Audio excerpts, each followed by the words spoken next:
Hello everyone, welcome back to Chinnam stories. అందరూ ఎలా ఉన్నారు? నేనైతే చాలా బాగున్నాను అండ్ మీరు కూడా బాగుండాలని ఎక్స్పెక్ట్ చేస్తున్నాను. అండ్ నా ఛానల్ ఎవరైనా ఫస్ట్ టైం చూస్తున్నట్టయితే I do content on fashion, life style and vlogs. And if you like the content please do subscribe. So ఈరోజు వీడియోలోకి వచ్చేస్తే ఇది ఒక ట్రావెల్ వ్లాగ్. మేము రీసెంట్గా తిరుపతికి వెళ్ళాము. సడన్గా అనుకుని వెళ్ళిపోయాము అనమాట.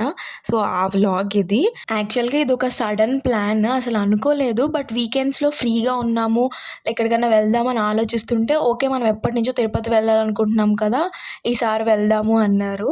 సో ఓకే వెళ్దామని చెప్పని ఇంకా అప్పటికప్పుడు కార్లో ప్లాన్ చేసేసుకున్నాము. సో కార్ కాబట్టి కంఫర్టబుల్గా వెనకాల బెడ్ వేసేసుకున్నాం మేము. ఇంకా నైట్ డిన్నర్ చేసేసి మేము స్లీప్ వేసేసాము. ఫుల్ ట్రావెలింగ్ ఈ నైట్ అంతా. అరౌండ్ 4:30కి ఆ టైంకి మేము తిరుపతికి రీచ్ అయ్యాము. సో అక్కడ మాకు అసలు ఒక ప్రాపర్ ప్లాన్ లేదు, ఎలా వెళ్ళాలి కొండ మీదకి. 300 రూపీస్ టికెట్ లేదు, దర్శనం టికెట్ లేదు, ఏమీ లేవు. ఎలాగా ఏంటి అని ఆలోచిస్తుంటే మాకు అప్పుడు ఎస్ఎస్డి టోకెన్స్, డిడి టోకెన్స్ ఇస్తారు కాంప్లెక్స్లో అని తెలిసింది. సో మనం కూడా ఈసారికి అలా వెళ్ళి చూద్దాము అని చెప్పని భూదేవి కాంప్లెక్స్లో ఇస్తారు, మాకు దగ్గరలో అదే ఉంది. సో భూదేవి కాంప్లెక్స్లో, శ్రీనివాసం కాంప్లెక్స్లో, ఇంకో కాంప్లెక్స్ కూడా ఉంటుంది. ఇలాగా ఒక 3 కాంప్లెక్సెస్లో ఇస్తారు SSD tokens, DD tokens. So ఏదో ఒకటి ఎస్ఎస్డి కానీ డిడి కానీ ఏదో ఒకటి ట్రై చేద్దాము అని చెప్పని వెళ్ళాం మేము.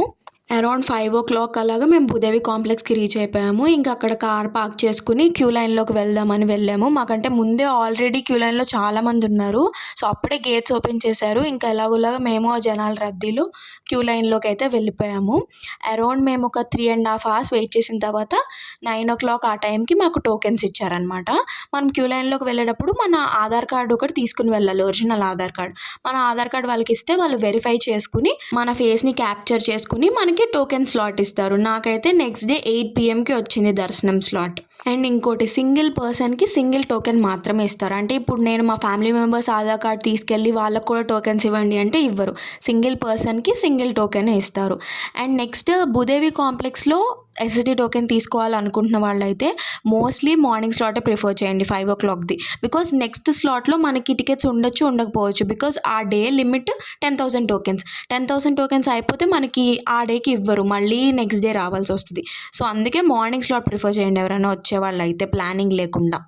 నెక్స్ట్ ఇంకా మేము అక్కడి నుంచి మా సత్రంకి వెళ్ళిపోయాము. అంటే ఎవరు కమ్యూనిటీ సత్రాలు వాళ్ళకు ఉంటాయి కదా, సో అలా మా సత్రంకి వెళ్ళిపోయి మేము ఫ్రెష్ అప్ అయిపోయి నెక్స్ట్ అక్కడ తిరుపతిలో ఉన్న గుడులు చూద్దాం అన్నట్టు స్టార్ట్ అయ్యాము. ఫస్ట్ వచ్చేసి మేము శ్రీ కళ్యాణ వెంకటేశ్వర స్వామి టెంపుల్కి వెళ్ళాము. ఇది శ్రీనివాస్ మంగాపురం అనే విలేజ్లో ఉంటుంది. అరౌండ్ ఒక 12 kilometers ఉంటుంది తిరుపతి నుంచి. టెంపుల్ అయితే చాలా బ్యూటిఫుల్గా ఉంది. ఆ కోనేరు అండ్ అక్కడ ఉన్న ఏరియా అంతా చాలా ప్రశాంతంగా ఉంది. అండ్ ఇక్కడ ఒక ఇంట్రెస్టింగ్ బిలీఫ్ ఏంటంటే, వెంకటేశ్వర స్వామి కొండ మీదకి వెళ్ళే ముందు పద్మావతి అమ్మవారిని పెళ్లి చేసుకుని ఇక్కడే ఉన్నారు అన్నట్టు నమ్ముతారు. సో అందుకే పెళ్లి కాని వాళ్ళు ఎవరైనా ఈ గుడికి వచ్చి దర్శనం చేసుకుంటే వాళ్ళకి త్వరగా మ్యారేజెస్ అవుతాయని అందరూ నమ్ముతారంట. అక్కడికి వెళ్ళాక నేను స్థల పురాణం తెలుసుకున్నాను. సో నెక్స్ట్ ఇంకేం తినలేదు కాబట్టి కొంచెం బ్రేక్ఫాస్ట్ చేసుకుని కాఫీ తాగి ఇంకా కాణిపాకం వినాయక స్వామి టెంపుల్కి స్టార్ట్ అయ్యాము. ఇది ఇక్కడ నుంచి ఒక అరౌండ్ 70 kilometers అలా ఉంటుంది. మొత్తం హైవేనే ఉంటుంది. ఒక 1 kilometer అలాగా చిన్న విలేజ్లోకి ఉంటుంది. అసలు టెంపుల్ అయితే చాలా బ్యూటిఫుల్గా ఉంది అండ్ చాలా పెద్దగా కూడా ఉంది. ఏరియా ఎక్కువ అండ్ గోపురానికి ముందే మనకి కోనేరు ఉంటుందన్నమాట. చాలా బ్యూటిఫుల్గా ఉంది చూడడానికి అయితే. అండ్ దట్టు మేము వెళ్ళింది ఈవినింగ్ టైమ్స్లో, ఈవినింగ్ సన్సెట్ టైం కాబట్టి ఇంకా బ్యూటిఫుల్గా అనిపించింది నాకు టెంపుల్ అంతా. మేము వెళ్ళేసరికి దర్శనం క్లోజ్ చేస్తారు. అరౌండ్ 6:30 ఆ టైంకి మళ్ళీ స్టార్ట్ చేస్తారంటే ఇంకా మేము క్యూ లైన్లో వెయిట్ చేసాము. వెయిట్ చేసి స్వామివారి దర్శనం తీసుకుని ఒక 7:30కి అలాగా బయటకు వచ్చేసాము. ఈ టెంపుల్ స్థల పురాణం ఏంటంటే, ఒక 3 brothers ఒక వెల్లోంచి నీళ్లు తోడుకుని వాళ్ళ లైవ్లీహుడ్ కోసం వాడుకునే వాళ్ళు. అలాగా ఒకరోజు వీళ్ళకి ఒక రాయి కనిపిస్తే అది తీస్తే వాళ్ళకి ఆ రాయిలోంచి కంటిన్యూస్గా బ్లడ్ వస్తుంది. ఆ విషయం తెలుసుకున్న విలేజర్స్ అక్కడ స్వయంభూ వినాయక స్వామి రూపం వెలిసిందని నమ్ముతారు.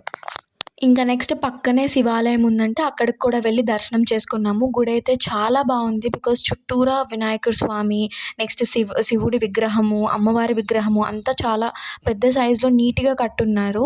సో స్కల్ప్చర్స్ అయితే చాలా బాగున్నాయి. ఇంకా అక్కడ స్వామివారి దర్శనం చేసుకుని మేము మా సత్రానికి రిటర్న్ అయిపోయాము. ఇంకా నెక్స్ట్ డే మాకు ఎలాగో 8 PMకి కదా స్లాట్. సో మార్నింగ్ యాక్చువల్గా మేము మెట్లు మార్గాన తిరుమలకి వెళ్ళాలనేది మా ప్లాన్. సో మార్నింగే కొంచెం టిఫిన్ అవన్నీ చేసేసి కొంచెం ఓపిక ఉండాలి కాబట్టి మేము అలిపిరి మెట్ల ద్వారా వెళ్ళాలనుకున్నాము. సో అందుకే అలిపిరి మెట్ల దగ్గరికి ఆటో తీసుకుని వెళ్ళిపోయాము. ఆ రోజైతే ఫుల్ రష్ ఉన్నారు. అది సాటర్డే కావటంతో చాలామంది భక్తులొచ్చారు అసల. అలిపిరి మెట్ల మార్గాన కూడా చాలామంది జనాలున్నారు. ఫుల్ రద్దీగా ఉంది. సో, ఇంకా మెట్లు మార్గాన వెళ్ళేటప్పుడు స్టార్ట్ అయ్యేటప్పుడు కొబ్బరికాయ కొట్టాలి కాబట్టి కొబ్బరికాయ తీసుకుని మేమింకా స్టార్ట్ అయ్యాము. అక్కడ గోమాత గోశాల ఉంటుంది కదా! సో, అక్కడికి వెళ్ళి అక్కడ ఒక ప్రదక్షిణ చేసి ఇంకా మేము స్టార్ట్ అవుదామని వెళ్ళాము. యాక్చువల్‌గా మేము ఒక 2 టైమ్స్ వెళ్ళామనమాట. అలిపిరి మెట్ల మార్గానే వెళ్ళాము. కాకపోతే ఎప్పుడూ ఇంత రష్ లేదు. ఈరోజైతే చాలా రష్ ఉంది అసల. పిల్లల దగ్గర నుంచి పెద్దవాళ్ళ వరకు చాలామందొచ్చారు అసల. దట్టు ఆ రోజు సెకండ్ సాటర్డే కాబట్టి ఇంకా ఎక్కువ రష్ ఉన్నారు. సో, ఇంకా మేము కింద కొబ్బరికాయ కొట్టేసి దేవుడి దగ్గర స్టార్ట్ అయిపోయాము మెట్ల మార్గాన. మా అక్కతో నేను ఇదే ఫస్ట్ టైం అనమాట వెళ్ళడం. అంటే ముందు వెళ్ళాను ఫ్యామిలీగా మా మమ్మీ, డ్యాడీ, నేను, అక్క.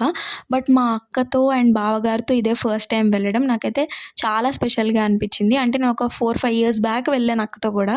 సో, ఇన్నాళ్ళ తర్వాత వెళ్తున్నా కాబట్టి చాలా స్పెషల్ అనిపించింది. దట్టు మెట్లు మార్గాన వెళ్తున్నాం కాబట్టి ఇంకా స్పెషల్‌గా ఉండింది మాకు. చాలామందయితే దేవుడు పాటలు పెట్టుకుని ఎక్కుతున్నారు. స్పీకర్స్ పెట్టుకుని దేవుడు పాటలన్నీ పెట్టుకుని చాలా బాగుంది. డివోషనల్‌గా ఎక్కుతున్నారు. కొంతమందయితే దేవుడి స్మరణం చేసుకుంటున్నారు. అండ్ నేనైతే చాలామంది ఓల్డ్ ఏజ్ పీపుల్‌ని చూశాను. వాళ్ళు కూడా ఎక్కుతున్నారు. అసలు నాకైతే ఫుల్ ఇన్స్పిరేషన్ అనిపించింది. నాకు ఎప్పుడన్నా ఆయాసం వచ్చి ఆగిపోయినా వాళ్ళని చూసి నేను ఇంకొంచెం ఇన్స్పైర్ అయ్యి ఎక్కడం స్టార్ట్ చేశాను. ఇంకా అలాగా గాలిగోపురం దాకా వచ్చేసాము. ఓకే, గాలిగోపురం దాకా వచ్చామంటే ఓకే, సగం అయిపోయినట్టే అని మేము ఫుల్ హ్యాపీ ఫీల్ అయ్యాను. ఎందుకంటే గాలిగోపురం దాకా ఆబ్వియస్‌గా చాలా మెట్లు ఉంటాయి. మనకి మెట్లు స్టీప్ ఎక్కువ ఉంటుంది. దాని తర్వాత మనకి నడక ఎక్కువ ఉంటుంది కాబట్టి అంత అనిపియదు. అండ్ నేను ఇంకొకటి ఏం చెప్తా అంటే నార్మల్‌గా జనరల్‌గా అలా ఎక్కకుండా పక్కన స్తంభం మీద మనకి అంటే మనం వెళ్ళేటప్పుడు దారిలో స్తంభాల మీద మనకి గోవింద నామాలు రాసుంటాయి. సో, అవి మనం చదువుకుంటూ వెళ్తుంటే అసలు మనం వెళ్తున్నట్టే అనిపియదు. కాన్సంట్రేషన్ అంతా దాని మీదే ఉంటుంది కాబట్టి చాలా బావుంటుంది. అలా ఎక్కి ఈసారి ట్రై చేయండి. అండ్ వెళ్ళే దారిలో చాలా యానిమల్స్ చూశాను. ఇదైతే చాలా క్యూట్ అనిపించింది నాకు. ఇదొక ఇండియన్ స్క్వెరల్ అనుకుంటా. చాలా క్యూట్‌గా తింటుంది. చాలా నచ్చింది నాకు చూడగానే. అందుకే క్యాప్చర్ చేశాను. ఇంకా డేర్‌ని చూశాను. ఇంకా మంచి మంచి యానిమల్స్ అన్నీ చిన్న చిన్న క్యూట్‌వి చూశాను అనమాట. ఇంకా దాని తర్వాత మనకి ఆబ్వియస్‌లీ గాలిగోపురం తర్వాత నడక ఎక్కువ ఉంటుంది కాబట్టి సో, నడక మార్గాన అలా వెళ్ళిపోయాము. ఇంకా అలా మోకాళ్ళ పర్వతం దాకా వెళ్ళిపోయాము. ఈసారి మోకాళ్ళ పర్వతం మీద నేను కొంచెం ఎక్కువ స్టెప్స్ ఎక్కాను మోకాళ్ళ మీద. ఒక 25+ అలా ఎక్కుంటాను. ఇంకా మోకాళ్ళ పర్వతం అంటే ఆల్మోస్ట్ ఆల్ అయిపోయిందని ఇంకొంచెం సేపు అలా రిలాక్స్ అయ్యి ఇంకా వెళ్ళాము. మేము అరౌండ్ 8కి అలా స్టార్ట్ అయ్యి ఉంటాము. కొండపైకి వచ్చేసరికల్లా ఒక 11:30, 12 అలా అయింది. ఇంకా కంప్లీట్ చేసుకుని మా సత్రానికి వెళ్ళిపోయి ఫ్రెష్ అయిపోయి కొంచెంసేపు అలా రిలాక్స్ అయ్యాము.